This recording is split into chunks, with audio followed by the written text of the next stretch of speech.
اچھا جی، اب چلتے ہیں اس صورت کی سب سے پہلی آیت کی طرف، جو کہ ایک حروف مقطعات میں سے تھی، الف لام میم۔ ٹھیک ہے، حروف مقطعات کو ہم ذرا شارٹلی دیکھ لیتے ہیں، مختصراً اس کا جائزہ لیتے ہیں۔ ویسے تو تفصیل آپ کی کتاب کے اندر موجود ہے، میں آپ کو صرف سمجھانے کے انداز سے سب بتاؤں گی کہ اس کا جو آغاز الف لام میم سے کیا گیا ہے، یہ 3 حروف کو جوڑا گیا ہے۔ یہ لکھے تو اکٹھے جاتے ہیں لیکن پڑھے الگ الگ جاتے ہیں۔ حروف مقطعات سے یہ آپ کو اندازہ ہو جاتا ہوگا ٹکڑوں میں، قطعوں میں، ٹھیک ہے، علیحدہ علیحدہ۔ قرآن مجید کی جو بہت ساری ایسی صورتیں ہیں جن کا آغاز آپ کو اس سے جو ہے وہ حروف مقطعات سے ملے گا۔ بہت سارے مفسرین نے اس سے اندازہ لگانے کی کوشش کی ہے، اس کا مفہوم نکالنے کی، اس کو سمجھنے کی کہ ان کا کیا مطلب ہے۔ تو وہ ہم ان مفسرین کے اقوال کا ہم جائزہ لیتے ہیں کہ انہوں نے اندازہ لگایا۔ اس میں 100% بات کسی کی بھی ہم درست نہیں کہہ سکتے، صرف اندازاً گیس کر سکتے ہیں کہ الف لام میم سے کیا مراد ہو سکتا ہے، چونکہ یہ 3 الگ الگ حروف ہیں، لکھے تو الگ جاتے ہیں لیکن پڑھے اکٹھے پڑھے جو ہیں وہ الگ الگ جاتے ہیں، تو کیا اس کا مفہوم ہوگا۔ اس سلسلے میں پہلا مشہور جو قول ہے وہ مصری عالم سید مسوس طاہر، ان کی رائے یہ ہے کہ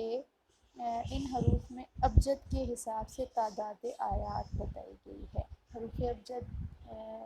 کچھ حروف ہیں ان کو ہم کیلکولیشن کے لیے یوز کرتے ہیں، جیسے آپ اکثر جو ہے نا وہ دیکھتے ہیں نا 786 لکھتی ہیں، 786 لکھتے ہیں، تو اس میں جو ہے وہ بسم اللہ کو انہوں نے کرنے کی کوشش کی ہے کہ بسم اللہ میں بے جو ہے اس کا جو ہے وہ اس کا عدد 7 ہے، اور اس کو ٹوٹل ملائیں تو کل جو ہے وہ 786 ٹوٹل اس کی پلس کریں تو بنتا ہے۔ اسی طرح سے یہ حروف ابجد ہوتے ہیں کچھ، ان کو آپ ابجدی انداز سے کیلکولیشن کے انداز سے جو ہے وہ حروف کی تعداد بتائی گئی ہے کہ الف لام میم سے مراد سورہ بقرہ کی آیات کی تعداد ہو سکتی ہے۔ ٹھیک ہے، پہلے ہم ایک گیس لگا رہے ہیں۔ دوسری بات، ابجد کے حساب سے ان قوموں کے زمانے حکومت کی طرف اشارہ ہے جو پچھلے اقوام گزری ہیں، ان کی طرف اشارہ ہے کہ انہوں نے اتنے عرصہ جو ہے وہ حکومت کی ہے۔ اس کے علاوہ تیسرا جو قول ہے حضرت عبداللہ ابن عباس اور بعض تابعین یہ فرماتے ہیں کہ الف لام میم سے مراد انا اللہ عالم، کہ میں اللہ بہت جاننے والا ہوں۔ اس سے انہوں نے یہ مراد لی ہے کہ الف سے انا، لام سے اللہ، عالم میم کا جو ہے وہ عالم، میں اللہ زیادہ جانتا ہوں، کہ یہ اسے مفہوم مراد دیا جا سکتا ہے۔ اسی طرح سے ایک بزرگ کا قول بھی انہوں نے جو ہے وہ لکھا کہ الف سے مراد اللہ، لام سے مراد جبرائیل اور میم سے مراد محمد صلی اللہ علیہ وآلہ وسلم ہے، یعنی کہ یہ اللہ کی طرف سے جبریل امین کے ذریعے نبی کریم صلی اللہ علیہ وآلہ وسلم کو قرآن مجید نازل کیا گیا۔ یہ ایک انہوں نے گیس کیا ہے۔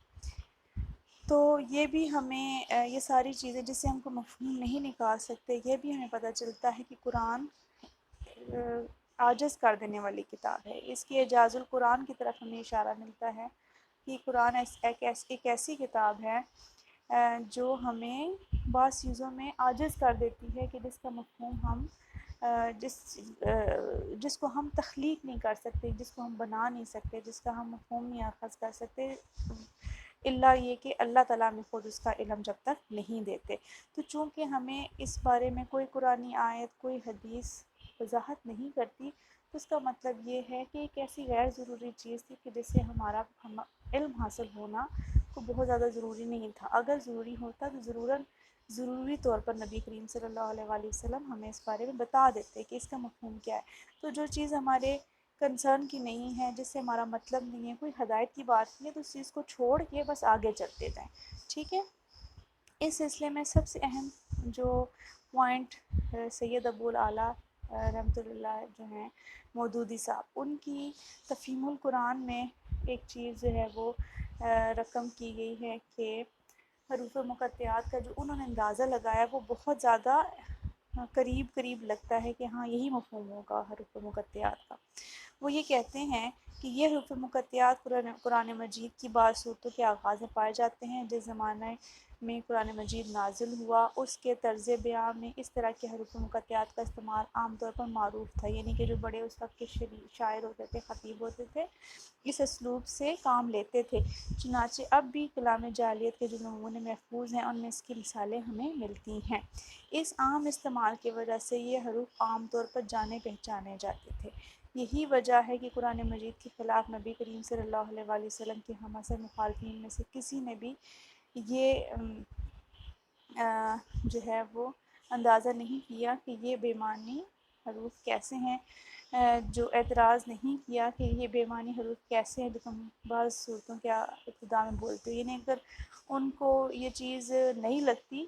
تو وہ ضرور پوچھتے کہ ہاں جی یہ کیا چیز ہے، جبکہ وہ اسی سے مانوس تھے، یہ حروف وہ آپس میں استعمال کرتے رہتے تھے، اس لیے انہوں نے اس کے بارے میں کوئی اعتراض نہیں کیا۔ اور یہی وجہ ہے کہ صحابہ اکرام رضی اللہ تعالیٰ عنہ میں سے بھی کسی کی طرف سے کوئی ایسی روایت منقول نہیں ہے کہ انہوں نے نبی کریم صلی اللہ علیہ وآلہ وسلم سے ان کے معنی پوچھے ہوں۔ بعد میں یہ انداز کلام متروک ہو گیا تو پھر ہمیں جو ہے وہ قرآن تو چونکہ ایک وحی ہے اس کو تو ہم ترک نہیں کر سکتے نا، وہ قرآن کے اندر محفوظ ہو گیا ان کے حروف، لیکن جو ان کا طریقہ کار تھا وہ ان کی کتابوں کے اندر جو زمانے میں لوگ طریقہ کار استعمال کرتے تھے وہ رہ گیا۔ وہ یہ آخری قول زیادہ قابل قبول معلوم ہوتا ہے، تاہم قطعی بات یہ ہے کہ اس کے اصل معنی تک عام لوگوں کی رسائی نہیں ہے، اور اللہ اور اس کے رسول کے درمیان یہ اسرار رموز کی باتیں ہیں جنہیں ان کے سوا کوئی نہیں جانتا، اس لیے حروف مقطعات آیات متشابہات میں شامل ہیں۔ شک و شبہ والی باتیں، ایسی آیات جس میں کوئی بھی بات، کسی بھی بات کا امکان ہو سکتا ہے، یا اس بات کا یا اس بات کا، 100% کسی ایک کی طرف جھکاؤ نہیں ہے، جن کی تعویل میں عقلی گھوڑے دوڑانا ایک بے فائدہ کوشش ہے، اور قرآن نے ان سے منع کیا ہے کہ یہ آپ کو اس سے کوئی فائدہ حاصل نہیں ہو رہا، کوئی چیز اس سے ہم اخذ نہیں پا رہے، تو اس لیے اس کی طرف بلا وجہ بحث کرنا یا اس کی طرف اپنی تعویلات گھڑنا یا اندازے لگانا، اس سے ہمارا ٹائم ویسٹ ہو رہا ہے، وقت ضائع ہو رہا ہے، ہم آگے اس کو چھوڑ کے آگے بڑھ رہے ہیں۔ یہ اللہ تعالیٰ کی طرف سے جو بھی حروف ہیں وہ قرآن مجید کے اندر موجود ہیں، ہم ان کی تلاوت کرتے ہیں۔ بہرحال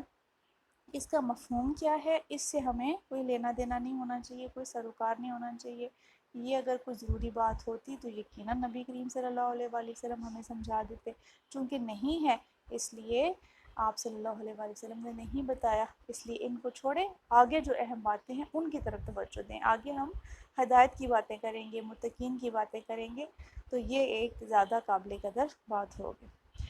آیت نمبر 2 میں نے آپ کو ذالک الکتاب لا ریب فیہ کی وضاحت کر دی کہ یہ وہ کتاب ہے کہ جس میں کوئی شک نہیں ہے، اس بارے میں کوئی شک نہیں کہ قرآن مجید خالصتاً اللہ تعالیٰ کی طرف سے اتارا جانے والا کلام ہے، مکمل ضابطہ حیات ہے، عیب سے نقص سے پاک ہے، شک و شبے سے پاک ہے، اطمینان کا ذریعہ ہے، قابل اعتبار صحیفہ ہے، اللہ تعالیٰ کی طرف سے اتارا گیا۔ تو یہ ساری باتیں ایسی ہیں کہ جو ہمارے لیے روشن تعلیمات لاتی ہیں، معجزانہ فصاحت و بلاغت ہے، اس کے اندر سبق آموز تاریخی واقعات ہیں، سچی پیشن گوئیاں ہیں، اللہ تعالیٰ کی طرف سے ہونے کی وجہ سے کوئی روشن دلیلیں ہیں۔ اگر کوئی شک و شبہ کرتا ہے تو یہ اس کے اپنے ذہن کا قصور ہے اور عقل کا فتور ہے۔ بہرحال یہ کتاب ہر طرح کے شک و شبے سے بالا تر کتاب ہے، سراپا شفا ہے اور حق پر مبنی کتاب ہے۔ ہدی للمتقین، متقین کے لیے ہدایت ہے، جو اس سے اہل تقویٰ کے لوگ جو ہے وہ ہدایت حاصل کرتے ہیں۔ قرآن مجید جو ہے وہ نازل پوری دنیا کے لیے ہوا ہے، اس میں عام خطاب ہے، لیکن عملاً اس سے وہی لوگ استفادہ حاصل کرتے ہیں جو حق کے تلاش کرنے والے ہیں، جن کا ضمیر زندہ ہے، جو یہ چاہتے ہیں کہ ہمیں پتہ چلے کہ اللہ تعالیٰ نے ہم پہ کون سی ذمہ داریاں ڈالی ہیں، اور اللہ تعالیٰ سے وہ ڈرتے ہیں، اور ڈر کے بھلائی کا اور برائی کا رستہ جو ہے وہ اختیار کرتے ہیں، برائی کو چھوڑتے ہیں، بھلائی کو اختیار کرتے ہیں، تو یہ کتاب ان لوگوں کے لیے ہدایت کا باعث بنے گی۔ اس سلسلے میں حضرت عمر فاروق رضی اللہ تعالیٰ عنہ نے جو ہے وہ مشہور روایت ہے حضرت ابی بن کعب کی عمر فاروق رضی اللہ تعالیٰ عنہ کے درمیان مکالمے کی، کہ انہوں نے پوچھا کہ تقویٰ کیا ہے، عمر فاروق رضی اللہ عنہ نے پوچھا کہ تقویٰ کیا ہے، تو انہوں نے جواب دیا، بلکہ جواباً سوال کیا کہ کیا آپ کا کبھی کسی خاردار راستے سے گزر ہوا؟ تو حضرت عمر فاروق نے کہا ہاں بارہا ہوا، کئی دفعہ گزر ہوا۔ تو ابی بن کعب نے پوچھا کہ پھر آپ اس میں کیسے گزرتے ہیں، کانٹوں والے راستے سے کیسے گزرتے ہیں؟ تو ایک عقل مند شخص یہی کہے گا کہ میں اپنے کپڑے سمیٹ کر، دامن کو سمیٹ کے احتیاط کے ساتھ قدم اٹھاتے ہوئے گزرتا ہوں۔ حضرت ابی بن کعب نے فرمایا کہ یہی تقویٰ ہے، کہ گزرنا ہے خاردار راستے سے، ارد گرد جھاڑیاں، یعنی گناہوں سے بھری ہوئی یہ راستہ جو ہے وہ گناہوں سے بھرا ہے، لیکن آپ نے انتہائی احتیاط کے ساتھ اپنے کپڑوں کو لپیٹتے ہوئے، سمیٹتے ہوئے، کہ کہیں کسی گناہ میں آپ ملوث نہ ہو جائیں، اللہ سے ڈرتے ہوئے، اس سے ہدایت طلب کرتے ہوئے اس راستے سے جب گزر جاتے ہیں تو یہ در حقیقت تقویٰ ہے۔ تو تقویٰ جو ہے وہی اختیار کرنے والے لوگ اس کتاب سے فائدہ حاصل کریں گے۔ اب آگے جو ہے متقین کی صفات آتی ہیں، اس کے لیے میں آپ کو الگ سے لیکچر دیتی ہوں۔